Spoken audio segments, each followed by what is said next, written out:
Approximately 200 words. Nightfall over the Mississippi Delta. Fireflies drift above the marshes. But deep under those quiet fields lies something no textbook ever told you about. Ruins of a black empire so advanced, so organized, so wealthy that early American settlers refused to believe black hands built it. Archaeologists whispered about it. Plantation owners buried it. And America pretended it never existed. Centuries before the United States was even an idea, a civilization rose along the riverbanks. Engineers, astronomers, builders, merchants, people whose trade networks stretched from the Great Lakes to the Gulf, long before Europe ever drew a map of the New World. Their cities had plazas wide enough for thousands. Their earthworks aligned perfectly with solar cycles. Their political system rivaled European courts. And their descendants?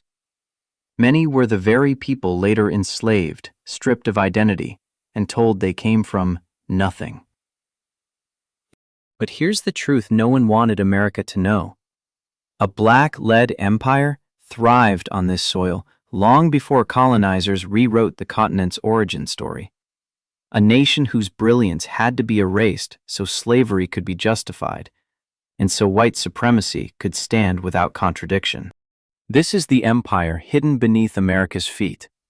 And once you hear what really happened, the entire narrative of who built this land will never look the same again. You grew up in the United States. You already know the script. Before European settlers arrived, North America was empty, undeveloped, a wilderness with scattered tribes but no real nations, no complex cities, no sophisticated political systems. Textbooks painted pre-colonial America as a blank canvas, waiting to be civilized. And when it comes to African history on this soil, the story gets even smaller. Schools say black people arrived here only through slavery. They say Africans had no connection to the land, no ancient presence, no legacy worth mentioning. They teach that the only empires black people ever built were continents away, buried in Africa, disconnected from American history. In this official story, America had no black scientists, no black architects, no black astronomers charting the sky long before telescopes, no black-built cities, nothing that complicates the myth that progress began when Europeans stepped ashore. According to the version we learned, the land was primitive, and the people who would later be enslaved came from nothing. A narrative perfectly designed to justify everything that followed. But that tidy, convenient storyline collapses the moment you uncover what lies beneath the Mississippi River basin. Because the truth, once exposed, rewrites the entire foundation of American history. Part 2. Long before the first European ship touched North America, an empire flourished along the Mississippi Valley. A network of cities, fortresses, observatories, and ceremonial centers, connected by trade routes stretching hundreds of miles. Some historians call it the Mississippian civilization. Others call it the Mound Builders. But those labels hide a deeper truth. These societies were not random, isolated tribes. They were a unified, structured, black-led civilization, with engineering knowledge so advanced that early American settlers refused to believe indigenous and African-descended people created it. Their capital, Cahokia, held more residents than London in the 1200s. Their central pyramid, Monk's Mound, was taller than any structure Europeans had built in North America for another 500 years. Their city grid aligned with solstices. Their astronomers built a wooden observatory that predicted planetary cycles with shocking accuracy. And the people themselves? Oral histories from tribes across the Southeast, Choctaw, Creek, Seminole, describe dark-skinned migrants, farmers and builders, arriving centuries before Columbus. Many were African in origin. Many blended with indigenous nations. Their descendants were later labeled Black Indians, then pushed into categories that erased their past. This empire thrived for centuries. It practiced agriculture on an industrial scale. It minted trade goods carried across 2 continents. It governed through councils, nobles, and priest scholars. And when colonizers arrived, they found earthworks, fortifications, and cities so advanced that they declared them too complex for the people living there. They invented myths about lost white tribes or vanished Europeans because admitting that black and indigenous civilizations built these cities shattered the logic of conquest. This was the empire America pretended never existed. A black-led America before America. Picture the heart of this hidden empire at its height. Cahokia's central plaza buzzing with merchants carrying copper from the Great Lakes, shells from the Gulf, minerals from the Appalachians. Tens of thousands moving through a city planned with mathematical precision. Farmers cultivating vast agricultural fields that fed entire regions. Artisans crafting pottery so intricate that Europeans later insisted it must have been imported. And at the center of it all, councils of dark-skinned nobles and chiefs, leaders described in oral histories as the people of the red and the black, rulers who commanded trade, ceremony, and law. This wasn't chaos.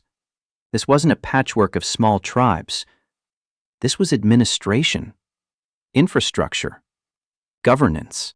Evidence suggests their influence stretched from present-day St. Louis to Florida, from the Carolinas to Oklahoma. A continental network built on diplomacy, engineering, and economic strategy. What shocked early colonizers most wasn't just the size of these cities. It was the sophistication. Massive earth pyramids built with perfect slope calculations. Terraced platforms designed to hold thousands during assemblies. Water management systems that kept crops alive through brutal summers. And a calendar aligned with celestial events so precisely that archaeologists still marvel at its accuracy. This empire didn't just exist. It thrived. It innovated. It shaped the land long before colonial borders carved it apart. But when European settlers realized what they were standing on, what it meant for the story they needed to justify conquest, the cover-up began. They didn't just bury the truth. They replaced it with a lie. Explorers wrote that the mounds were too advanced to be built by the people they encountered. They invented theories about Vikings, Romans, even ancient Israelites crossing the ocean to build them. Anything except the truth that black and indigenous civilizations had mastered engineering long before Europeans arrived. In the 1800s, U.S. officials commissioned surveys of the mounds, then suppressed the findings when they showed sophisticated city planning. Artifacts showing African influence were quietly removed from collections. Museums locked away evidence or labeled it anomaly. Textbooks were rewritten to erase any narrative that black or indigenous people built complex societies on American soil. Why? Because if these civilizations were acknowledged, the entire foundation of manifest destiny collapses. Colonization can't be justified if the wilderness was already home to cities more advanced than anything colonizers had ever built. Slavery can't be justified if the people being enslaved descended from astronomers, architects, and continental traders. White supremacy can't stand if the land itself testifies to a black-led empire America spent centuries denying. So they did what colonizers always do when the truth threatens power. They buried the evidence. They rewrote the narrative. They pretended the empire never existed. But the earth doesn't lie. The ruins are still there, silent, undeniable. Today, approximately 300 words. Walk into any American classroom today, and the story is still the same. Indigenous people were primitive. African people had no civilizations outside of Egypt. North America was an empty land, waiting for progress to arrive on European ships. But the ruins across the Mississippi Valley tell a different story. One so powerful that acknowledging it would rewrite what millions of Americans believe about themselves. Because if a black-led Afro-Indigenous empire existed here, if its astronomers mapped the sky, if its engineers shaped the land, if its trade networks stretched farther than anything colonial America achieved for centuries, then the entire narrative of who built this country, who understood this land, and who belonged here first, comes crashing down. And it forces a harder question. Why were Black and Indigenous people portrayed as backward when their ancestors built cities that rivaled medieval Europe? Why were their achievements erased, except for the parts colonizers could use as props? Why did America need them to appear primitive? The answer is uncomfortable but simple. Inferiority had to be fabricated to justify domination.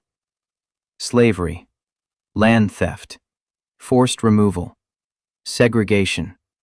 White supremacy needed a clean story, and so the truth was buried beneath fields, rewritten in classrooms, and silenced in museums.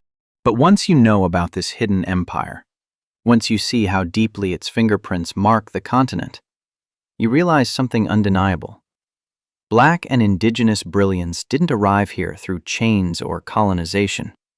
It was already here, already building, already thriving. And that truth changes everything. Approximately 250 words. Stand on the flat plains of the Mississippi Basin at sunset, and the land looks quiet, ordinary, empty. But beneath the soil are the bones of a civilization America hoped you'd never ask about. Avenues, plazas, pyramids, observatories, all built by people whose brilliance was denied so their descendants could be controlled. The mounds don't speak, yet they tell a story louder than any textbook ever dared to print. A story of Black and Indigenous engineers shaping a continent long before colonizers claimed it. A story of rulers, merchants, scholars, people whose legacy contradicts everything America says about who belonged here, who built here, who mattered here. This is why their empire had to disappear. Because if you knew the truth, the myth of American exceptionalism would crack at its foundation. The lie that Africans brought nothing. The lie that indigenous nations were simple. The lie that conquest was destiny, not theft. But the earth remembers. The ruins remain. And the truth, no matter how deeply buried, keeps rising back to the surface. You've heard one piece of it now, and once you hear it, the silence around you becomes impossible to ignore. How many more stories like this were covered, rewritten, erased?